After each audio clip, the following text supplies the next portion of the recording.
for the continuation, I'm going to discuss these street children. So, street children is most vulnerable groups of urban poor. They face difficulties while living in the streets, and they also develop their own ways to overcome such difficulties. So, dito matatakal natin yung types of street children. So, street living is that in here, dito, a child choose to go and cut ties to his or her parents kasi nga ang children dito is nagsasuffer ng physical and mentally abuse. So that's why in order para ma-save yung sarili niya, he or she choose to cut ties to his or her family. So that's why nandiyan siya sa street na namumuhay. Next is street family. So dito ang street family is that they already exist na ba, kumbaga pareha sa madyaw. So, in that way, until such na pinapalaki nila yung family nila, so, in sa street lang din. Then, next is street working. So, dito is that mostly madyaw yung makikita natin yung pumupunta sa iba't ibang bahay, yung mga bata is nagsasayaw ng something. May budot na may drum na ginagamit. And then, meron din mga other, hindi lang din bad job, kundi yung ibang mga bata na abandon nga siya ba, galing sa iba't ibang tulad ng mga tumatakos sa ang bahay apunan ba, dahil they suffer physically and mentally abuse. So, kada siya ng mga kanang bata is kanang galing na sila rugby, shampoo, anak. Sa mga urban, oo. mga city. Mostly, kanang sa Butuan, ang sa street working, kanang mga ligya o kanang mga ligya ko, kanang mga doon sa kanang mga sigarilyo. Oo, kanang sigarilyo, Ma-consider ba street working ang prostitution? Oo. Hindi. Okay man na sila. Children pa rin siya, so, As a child? oo. Mamaliit sa balita, kanyan sa kanila. Oo, kanina yung mga radyo. Ang liwas, Jai. Oo, kanang ang limos. Ang bilis siya sa street. Working ba yung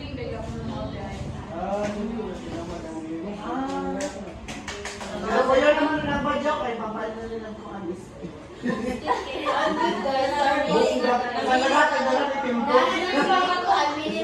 Hindi naman mo dapat anong cellphone. 100 naman ang dapat yata sa inyo. Ang taas na mo, Greg.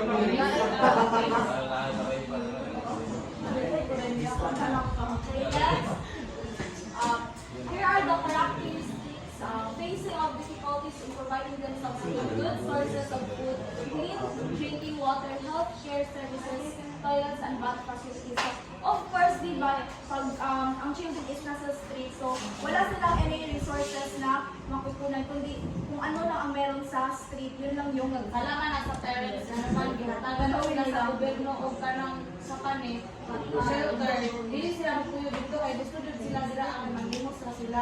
Wala na sila Wala namang source of income.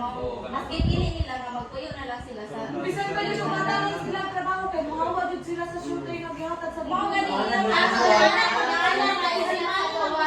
Mahal daw ang kurente o to. Mga kanina, ang hanggang dapat, dili dapat pa rin.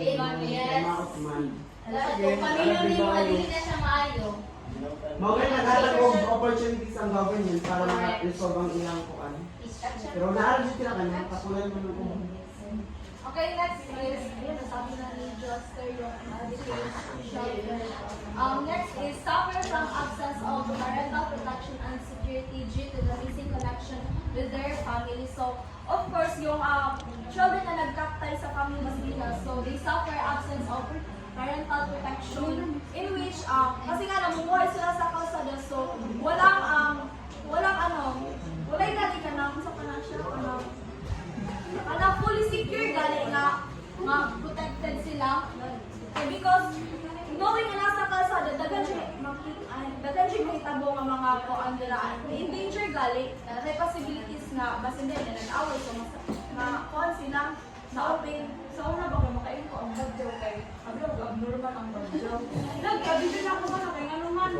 Nailang mga anak tapos mag-sex sila. Yes!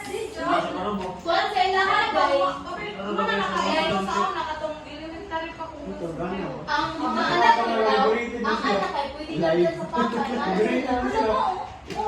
Wala kasi sa kalsada. Sa UN pa kayo ng birthday, mag-anak na.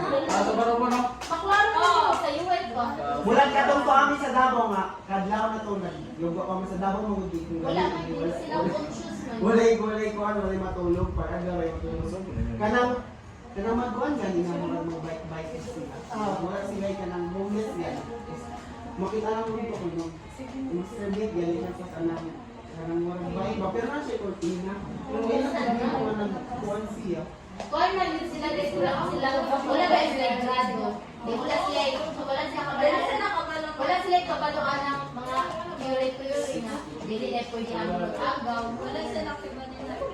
Yes, so first off sa ako, ang kanang ano ba, sa baro mo siya, gadyo ko gihapon. So, mga paano to, ako rin, 4 p.m. O din ako din.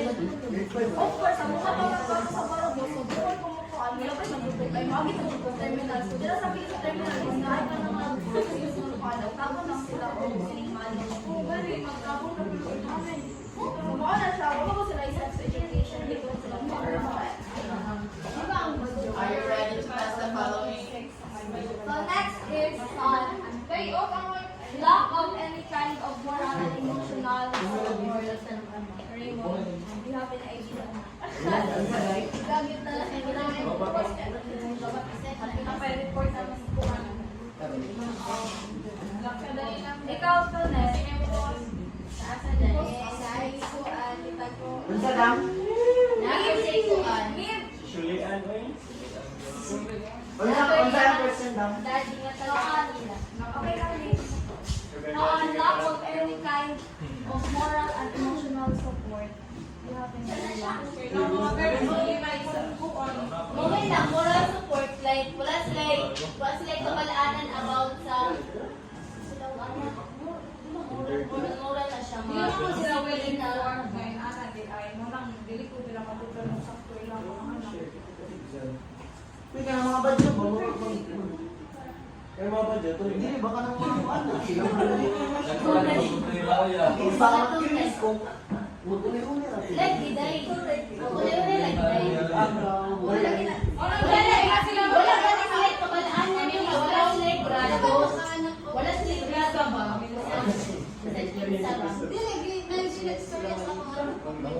Hindi ko sana nila pagpangalaman ng mga anak sila. Doon, magtago ka sa mga anak. Naisipan nyo sila magpustuhan ba yun? Tapos, wala akong may mamatay. Hindi ka kami doon sa unay sa kasi hindi man ay mamatay. Pero wait, tapos galing ng mga baby. Sa mga galing sa stays. Baby joke. Hindi sila magsabi. Yung ikuhan ay niya. Ano sa ilang immune? And next is, how does living in the street affect the learning of children? So, street children can have a complex circumstances and are very vulnerable to exploitation and violence. Hard to reach in vital services such as education and healthcare. They miss out on the right to education because they are trying to support themselves or their families. So because they were homeless, so they are the one to provide and support their selves or their family. So that's why wala silang that's why wala silang education or hindi sila nakakapag aral because hindi nila gusto. At the same time, they choose to convert instead na mag-school lang. And then, yun ang kanila, they vulnerable to exploitation and violence. Kasi nga, they don't have any idea kung tama ba o mali ang ginagawa nila.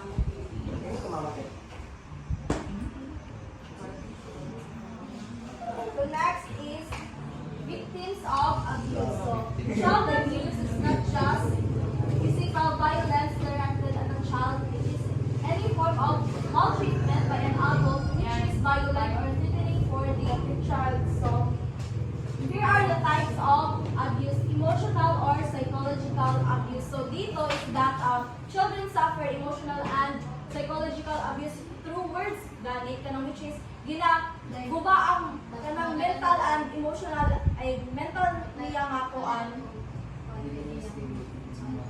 Oh, sige daw din. Naka-idea? Kanang baka nang true words gali kay ginaguba ang imong esteem self-esteem gali. Kanang murag siya kag mag-breakdown gali. Sakit mo basta. Oh, mag-breakdown gali kay emotional ko ano. Ay, huwag kayo kaugmaon. Dili na. Sa kuha na rin siya, victims of abuse. Ay, oo. So, kanang ginan ka sa parents gali nga kanang subjective gali. Oo. Kanang subjective gali. Regulars. Mo. So, ikaw nga, Na-words na mga trigger sa ilang. So, of course, ang parents mo is so strict, di ba? Kanang mura gusto nila yung ani na standard mo ni imong buhaton. So, example, ako, parents na ko is kanang, ang parents na ko kay kanang kuan, they want me nga mag-education ko. So, that's why na ako dili. So, ang malito is, nag-suffer ko emotional. Pero di siya abusive, di nga pagkapal. Kanang, ako lang, nag-suffer lang ko ba emotional na kanang, emotional breakdown na. Siya. Ako gusto is actually mag-tourism. Pag-dili siya nga kuan kay, Pwede lang ang because di ba feeling ko ni mama is either nga, mas kila ka tourism, pero mo, gusto ka kay mo rin mag-support sa imong pagaling. Then siya ba? Financial support, kailangan na po Actually, kaya siya, pero,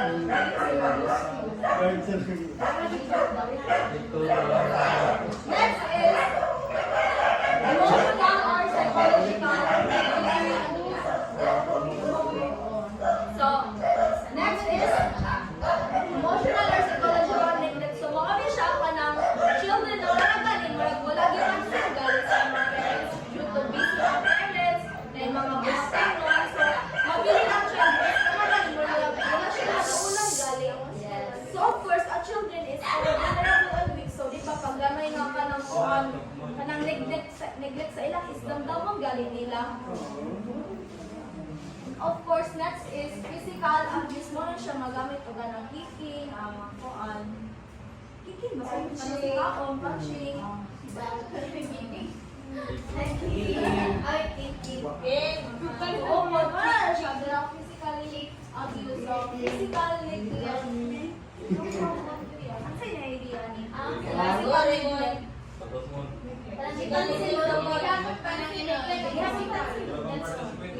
Ang personal na siya, hindi pag-aawin. Bulkon, baka lang.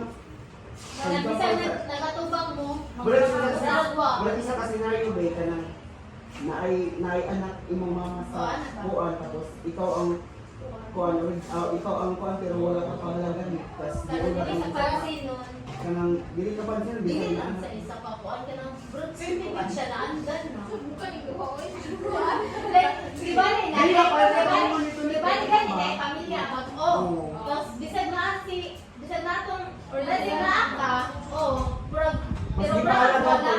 Murag wala ba anak ba? mas giuna tong uban ng tao. Kailangan na kami na Basically, Last is sexual abuse. So, we already know naman ano, no? Sexual I already abuse. experienced so wow. So, siya. pero mostly, natuwa yung mga example ninyo kanina kang kuan, na dili ka ng kuan. Balik ka na sa family. Yes, kuan. Dili ma ko. Example nila sa inyong kuan. Pero sa pamilya, broken family. So, of course, di ba dapat sakto mapunto nga dili hatag ang full trust sa stepmother or even though sa imong yung real blood galing ang kuan.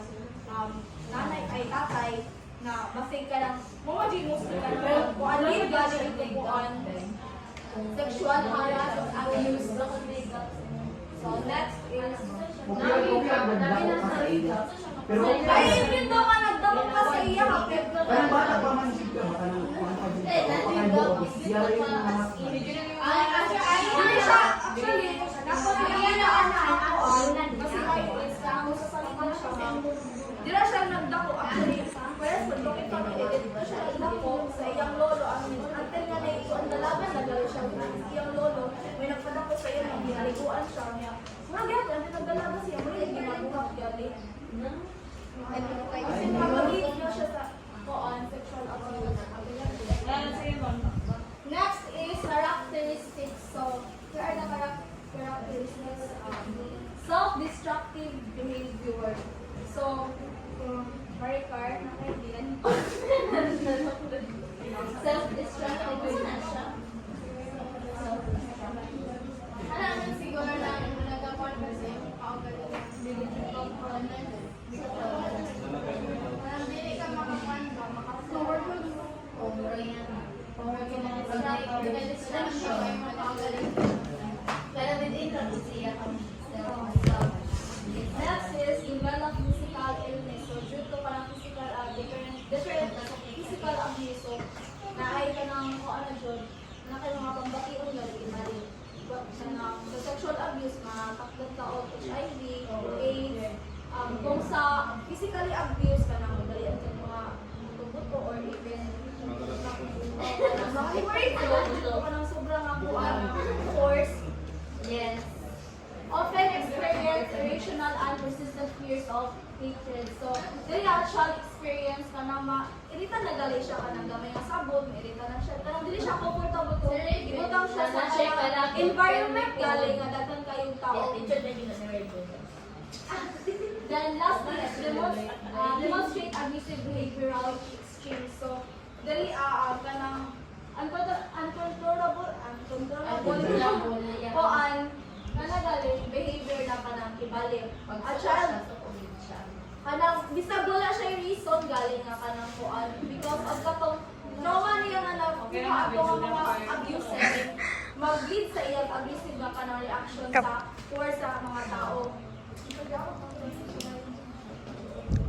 And next is how the learners learn the type of abuse. Classroom teachers have unique opportunities to identify abused children and to start the healing process that will restore safe on their lives.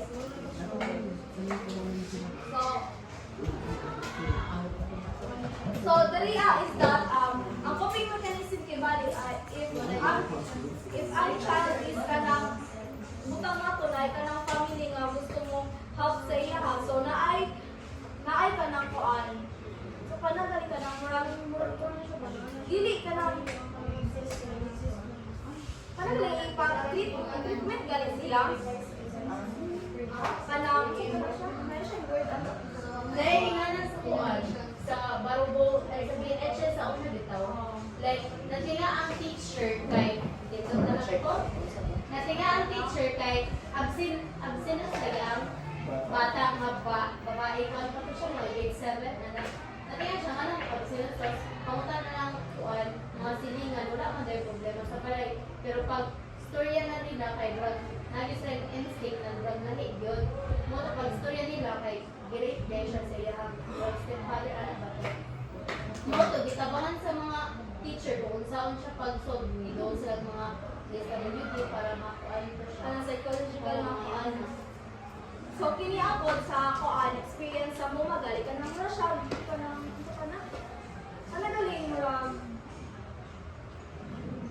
mag kanang community kuan. Ay, kuan, retreat. Retreat kanang mo na siya kini sa mo mga kuan na siya ingana nga Nagmumaday ka. Oo, ganun ang retreat. retreat. So kana siya kanang magtiko na sa estudyante kanang naay kanang mag storya gilid sa ilang mga problems. Barangay group yan. Oo. So in that way kanang ma-release gali nilang mga problema gali. So mo siya counseling gali.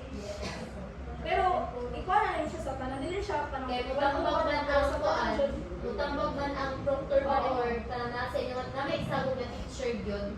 Tapos ang teacher, kanang mag-share siya o nag-ihang experiences, at para din ilang mataha bitaw. Tapos, and then magsunod-sunod na rin sa isa. Tapos, sa ulahi, magkuha na din siya, para siya mag-feedback na, despite sa mga inanan ninyo mga kuan, dapat agaw ng i-take as positive mga anak. Tapos, after anang anak, magkuha na din, mag-focus sa pare.